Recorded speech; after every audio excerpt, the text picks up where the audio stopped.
Hello friends, সবাই কেমন আছেন? আশা করছি সবাই ভালো আছেন। আমার channel village cooking blog and লাইফে আপনাদের সবাইকে স্বাগত। আজকে আমি নিয়ে এসেছি একটা নতুন রেসিপি, পাউরুটির গোলাপ জামুন। চলুন কীভাবে বানাই সেটাই দেখে নেওয়া যাক। পাউরুটির গোলাপ জামটা বানাবার জন্য আমি এখানে নিয়ে নিয়েছি পাউরুটি, দুধ, ঘি আর একটু আমলের স্প্রে মানে গুঁড়ো দুধ। পাউরুটির ধারগুলোকে আগে কেটে নিতে হবে।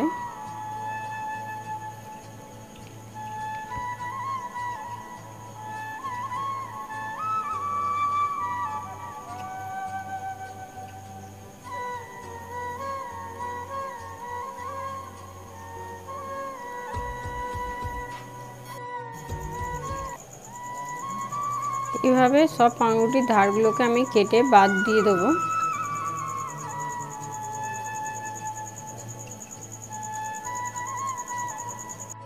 দেখুন বন্ধুরা, পাউরুটির সব ধারগুলো কেটে বাদ দিয়ে দিয়েছি। এবার আমি একটু ভেঙে ভেঙে নেব।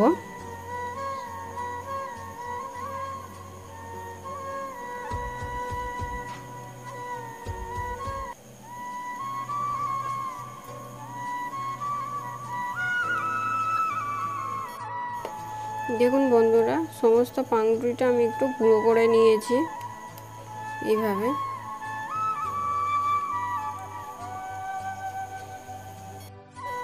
এবার অল্প অল্প দুধ দিয়ে পাউরুটিটা ভালো করে মেখে নেব।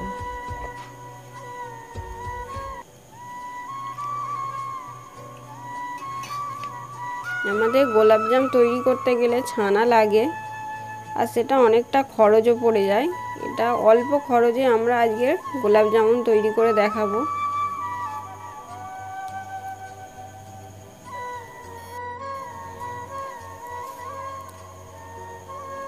দেখুন বন্ধুরা, পাউরুটিটা আমি দুধ দিয়ে ভালো করে মেখে নিয়েছি।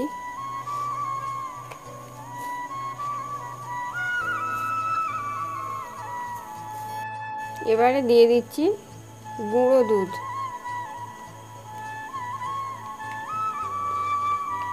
দুধটা দিয়েও ভালো করে মেখে নিতে হবে।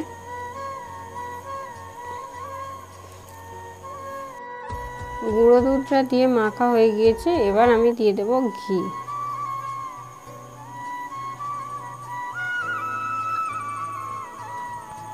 ঘিটা দিয়ে আবার একবার ভালো করে মেখে নেব। দেখুন বন্ধুরা, আমি হাতটা পরিষ্কার করে ধুয়ে নিয়েছি, নিয়ে ঘি লাগিয়ে নিয়েছি। এবার লেচি কেটে গোল গোল করে নেব। এইভাবে পুরো গোল গোল করে নেব।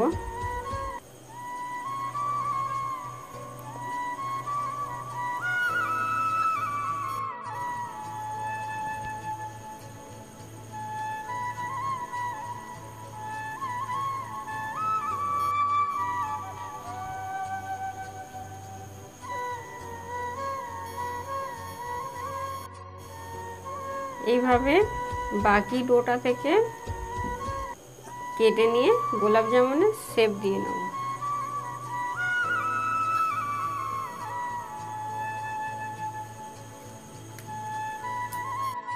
শিরা করার জন্য কড়াটা আমি ওভেনে বসিয়ে দিয়েছি। দেখুন বন্ধুরা, শিরা করার জন্য আমি এখানে 1 কাপের একটু কম চিনি নিয়েছি। সেটা কড়ার মধ্যে দিয়ে দিচ্ছি। ওই কাপ মেপেই জলও দিয়ে দেবো। যতটা পরিমাণ চিনি নিয়েছিলাম ততটাই জল দিয়ে দিচ্ছি।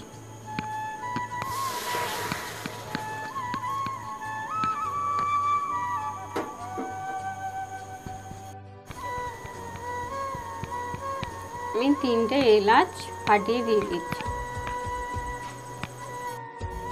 দেখুন বন্ধুরা, যেহেতু আমি গোলাপ জামুন বানাচ্ছি সেই জন্য সামান্য একটু গোলাপ জল চিনি শিরায় অ্যাড করলাম।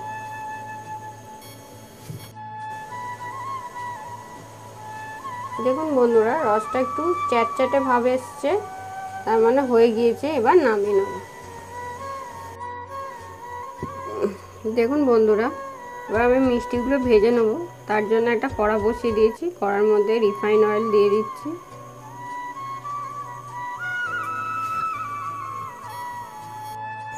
দেখুন বন্ধুরা, আমার তেলটা গরম হয়ে গিয়েছে। দেখতে পাচ্ছেন আমি একটা ফুচকি মতন মিষ্টি ছেড়ে দিয়ে দেখে নিয়েছি তেলটা গরম হয়েছে কি হয়নি। এবার সমস্ত মিষ্টিগুলোকে আমি ছেড়ে দেবো।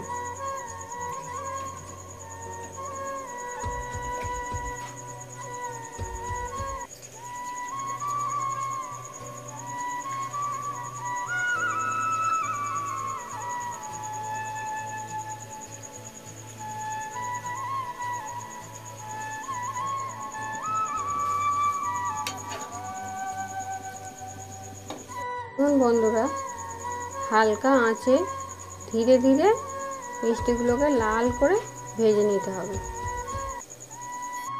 দেখুন বন্ধুরা, মিষ্টিগুলো আমার লাল লাল হয়ে গিয়েছে। এবার একটা একটা তুলে নেব।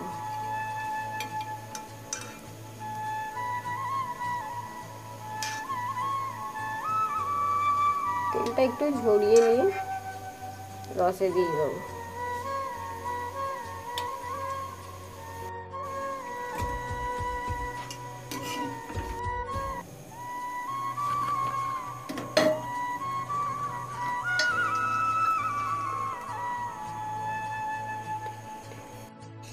এইভাবে ঘন্টা 5 আমি রেখে দেবো। 5 ঘন্টা পরে আমি আপনাদেরকে মিষ্টিটা পরিবেশন করে দেখাচ্ছি।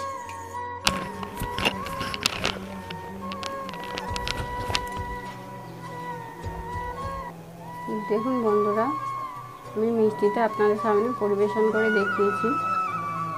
দেখুন দোকানের মতন পুরোই দেখতে হয়েছে, খেতেও খুব সুন্দর টেস্ট হয়েছে। আপনারা একবার হলেও বাড়িতে এইভাবে বানিয়ে খেয়ে দেখবেন আর আমাকে কমেন্টে জানাবেন যে কেমন খেতে হয়েছে। ভিডিওটা আমি এখানেই শেষ করছি। দেখা হচ্ছে পরের দিন আবার একটা নতুন রেসিপি নিয়ে। ততক্ষণ আপনারা সুস্থ থাকবেন, ভালো থাকবেন। আর অবশ্যই করে আমার চ্যানেলটা সাবস্ক্রাইব করে দিয়ে পাশে থাকা বেল আইকনটি বাজিয়ে দেবেন। আপনারা চ্যানেলটা সাবস্ক্রাইব করলেই তবে আমি কিন্তু আরও নতুন নতুন রেসিপি করার একটা উদ্যোগ পাবো, নইলে ভালো লাগবে না। তাই জন্য আপনাদের কাছে রিকোয়েস্ট করছি, অবশ্যই করে আমার চ্যানেলটা কিন্তু সাবস্ক্রাইব করে দেবেন।